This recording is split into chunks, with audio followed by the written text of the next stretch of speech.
From the late 19th century, England regarded itself as the birthplace and guardian of football. Together with the three other home nations, Scotland, Wales, and Ireland, it controlled the International Football Association Board, IFAB, which set the laws of the game. When FIFA was founded in Paris in 1904, the English Football Association joined the following year, but remained wary of ceding too much power. The home nations held privileged positions in IFAB, and this dominance shaped England's attitude toward FIFA, especially once the governing body began to promote the idea of a global tournament. After World War I, tensions deepened. The home nations briefly left FIFA, rejoined, and then found themselves clashing again in the late 1920s over the issue of amateurism. FIFA proposed broken time payments, small sums to compensate amateur players for wages lost while representing their countries. To England's FA, this represented a betrayal of amateur ideals. Many continental countries saw it simply as a practical step toward professionalism. In February 1928, England and the other home nations resigned from FIFA altogether, effectively placing themselves outside the organization just as it was preparing for the first World Cup. By 1930, Uruguay was chosen to host the inaugural World Cup, partly in honor of its centenary of independence and recent Olympic football triumphs. FIFA extended invitations broadly, even to the absent British associations, but England's FA turned down the offer in November 1929. The reasons were both practical and ideological. The long and costly transatlantic journey during the Great Depression was unwelcome, but more importantly, the FA did not consider the tournament significant. From London's perspective, the World Cup was an upstart competition, inferior to the home international championship that had long been the pride of the home nations. At home, the insular mindset was reinforced by domestic structures. The Football League schedule was already congested. The home championship was deemed sufficient proof of international supremacy, and tours by foreign clubs to Britain were seen as more than enough international exposure. Even the British Foreign Office sometimes weighed in, worrying that overseas tours might damage national prestige through poor performances or unruly behavior. Together, these concerns created an environment where participating in FIFA's World Cup seemed unnecessary and even risky. This dismissive attitude hardened further before the 1934 World Cup in Italy. FIFA offered England and Scotland direct entry without the need to qualify, but the FA declined. Charles Sutcliffe, a senior FA committee member, famously dismissed the World Cup as a joke and insisted that the home championship was a better world championship than the World Cup. His words captured the mixture of arrogance and conservatism that defined England's outlook during the interwar years. Politics added another layer of hesitation.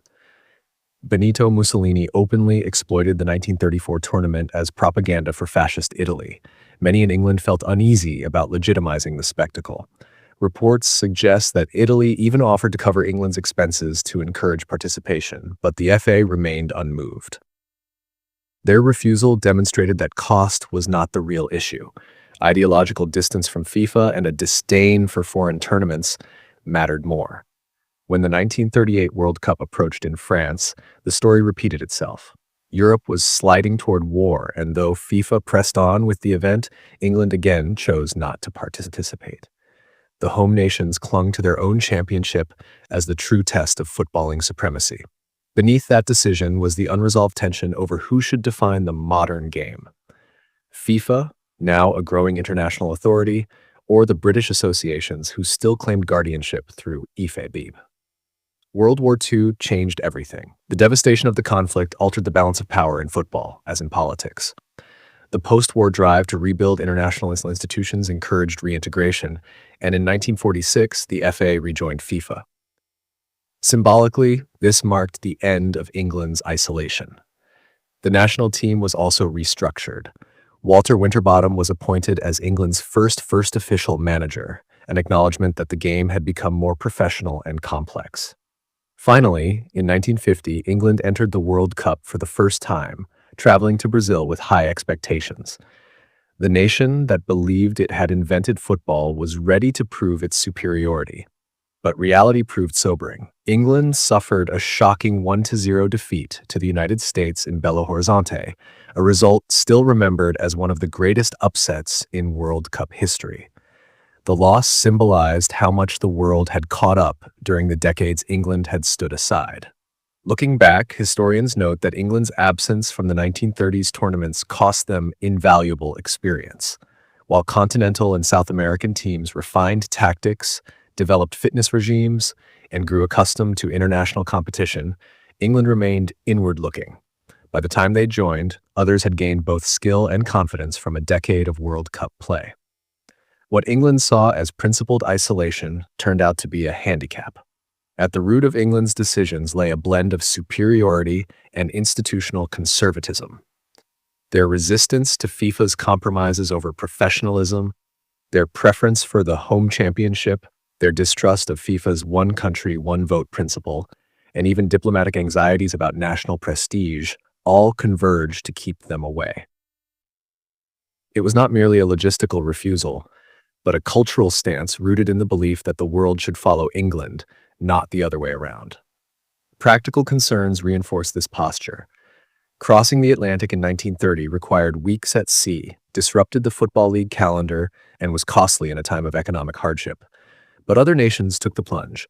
Uruguay, Argentina, Brazil, and European contingents traveled long distances, gaining vital exposure. England, by contrast, clung to its domestic priorities. That choice seemed natural at the time, but became costly when the nation discovered too late that the global game had moved on without them. In the end, England's absence from the first 3 World Cups was less about inability than about pride and stubbornness. They believed their own tournaments sufficed, that FIFA's competition was unnecessary, and that football remained under their stewardship. Only after war reshaped the world did England step into the tournament, eventually reaching glory in 1966. Yet the lessons of those early years endure, that clinging to tradition and superiority can isolate even the game's pioneers when the rest of the world continues to evolve.